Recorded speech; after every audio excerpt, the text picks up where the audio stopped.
It has been some time since our last video, but there have been some new developments in the crypto sphere. So I thought I would jump right back into the deep end of the pool, and we're going to talk about BlockFi and their Chapter 11 bankruptcy reorganization announcement, hot off the presses as of today, 28 November 2022. So if you Google it, as I just did, of course, first response is going to be BlockFi, but then we have BlockFi on Twitter, top stories. Bitcoin booster takes a hit in BlockFi bankruptcy. BlockFi files for bankruptcy as FTX fallout ripples through the crypto industry. BlockFi commences restructuring, proceeding to stabilize business. Crypto company BlockFi declares bankruptcy in the first big aftershock of FTX's fall. So I think we all, if we're involved in the crypto sphere, if you're knowledgeable at all, you understand and you know what's been going on with FTX. It was a massive collapse. It was an incredible overnight loss of wealth for its founder, SBF, Sam Bankman-Fried. You know, he's a billionaire one day. He barely has, a few $100,000 to his name the next day, and then he's on a private jet fleeing to Argentina like a Nazi. It's just crazy, this story, and it just got weirder and weirder from there. Stories that he and the 9 or 10 other people that he lived with in the Bahamas, and they were all in some sort of sexual relationship, and these were the people that were the board of directors for FTX.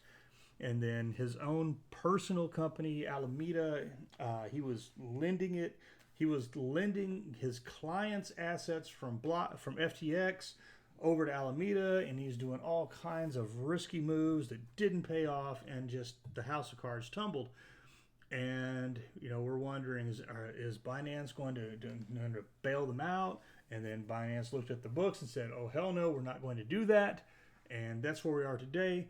And it was sort of a big shock coming after last year with Celsius freezing their operations and going through bankruptcy, as well as Vald, and a number of companies, again, BlockFi among them, and Vald, and some other companies that, because of being in violation of U.S. securities regulations, they basically had to stop offering yield farming, earning interest on your crypto to U.S. customers, other than accredited investors. And we've talked about all this before. So here's the Wall Street Journal story. BlockFi files for bankruptcy as the latest crypto casualty. Plan to use bankruptcy to recover what it can from failed exchange FTX. Here we have a tweet from one of the Nicholas D. Crypto lender BlockFi has filed for Chapter 11 bankruptcy. Largest creditors include FTX US and the SEC.gov. This goes back to last year when BlockFi was sued and fined by the SEC to the tune of millions and millions and millions of dollars between the SEC and a number of individual U.S. states for violating these aforementioned laws and rules and regulations regarding securities, as they considered crypto to be like a security, like a stock, and paying yield like paying dividends. So they restructured, and that was when they stopped offering the interest-bearing product. But if you come over here, you have, let's see, BlockFi received a $400 million line of credit from FTX earlier this year. Again, because of the overall crypto winter, downturn in the crypto industry, a lot of companies were going by the wayside, and companies like Binance and FTX in particular were looked at as being sort of the white knights running in to rescue troubled firms. And they did that to a certain degree, but everything was interconnected. And so now that FTX has fallen, it's taken BlockFi with them, basically. And again, earlier this month, and I believe CoinDesk also reported on this, BlockFi made a deal with FTX earlier this year. Crypto lender BlockFi pauses withdrawals in the wake of FTX collapse. So this was back on the 10th of November of this year. So between then and now, approximately 18 days, they go from pausing withdrawals and also warning their customers, their clients, to not transfer any assets into BlockFi. And this is worldwide. So even people that were able to continue earning interest, they were warned to not add to their interest-bearing accounts. And I hope these people that were still involved in BlockFi, I mean, I got out when they stopped doing this for U.S. customers, but for the rest of the world, if you were still involved with BlockFi, even though BlockFi still had issues on top of that, just with the way they operated, being like basically a bank in the cyberspace operating under bankers' hours. But if you didn't take that as a siren song, the big red flag, the warning light going off, ding, ding, ding, ding, ding, and get your money out now, oh, I feel very bad for you. I feel very, very bad. So here we go. If you go to BlockFi's webpage, the first thing you see is that on November 28th, 2022, today, they filed for a voluntary Chapter 11 bankruptcy, and this is pretty much the email that they sent out to their clients today, letting them know that they're reorganizing. And of course, they're going to say that acting in the best interest of our clients is the top priority and continues to guide our path forward. You know, it's just sad to see this happen on the one hand, but on the other hand, you know, I pretty much got out of BlockFi, and I'm not saying that the writing was on the wall, but I definitely felt that if they weren't going to make some major changes to how they did their business, how they operated, that this would happen to them. And unfortunately, the fall of FTX kind of accelerated that process. And in addition to this notification and the prior notification of saying they were going to be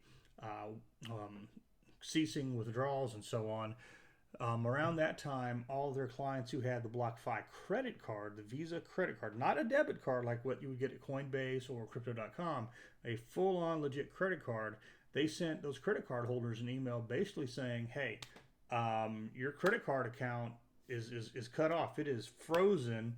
Don't go shopping. If you try to buy something, your card will be declined. And, that was that. So if you had a BlockFi credit card, which, I still have the card. I stopped using it, some time ago in favor of some of these other platforms that were, had much better reward rates. But and they didn't have crazy interest rates. That's one of the best things about a debit card. There's no interest rates, and the BlockFi card is just so weird that I had a credit line that was literally twice that of people that I know have 10 or 20 times as much money as I am. Multi-millionaires were getting lower credit limits. But we both were getting the same interest rate of like 20%, which is just incredibly, crazily high. And you would want to use it like a debit card at that point, or otherwise you're just racking up crazy interest. So it remains to be seen what's going to happen with the credit cards. Like I said, right now, if you have one, you can't use it. Use it as an ice scraper on your window if you live in a colder environment. But it remains to be seen what's going to happen for pending balances. If people have been carrying a balance in those cards, I mean, is this debt going to be wiped away? Are they going to be selling it to a collection agency? Is somebody else going to come for it? Or are you just going to be off the hook entirely? So we'll just have to wait and see what the fallout is going to be in that regard with the BlockFi Visa credit cards. So that's our report in a nutshell today. All of the normal admonitions and warnings and proverbs, if you will, just another reason to not keep all your eggs in one basket and really get to know the companies you're doing business with and understand what their exposures are to these market risks. And, if you see the writing on the wall, get your money out, put it somewhere else. Turn it into stable coins, if that's what you need to do. But don't get caught holding the bag, as they say. Diamond hands are one thing, but being a bag holder is something else entirely. And of course, with that being said, never invest more than you're willing to lose. Don't invest money that you can't do without. All right, that's all we've got. And thanks for watching. As ever, if you appreciate this information, material content, by all means, give it a thumbs up, click that bell for notifications, subscribe to the channel if you have not already done so, and we will catch you next time, and hopefully with better news in the crypto sphere. All right, thanks.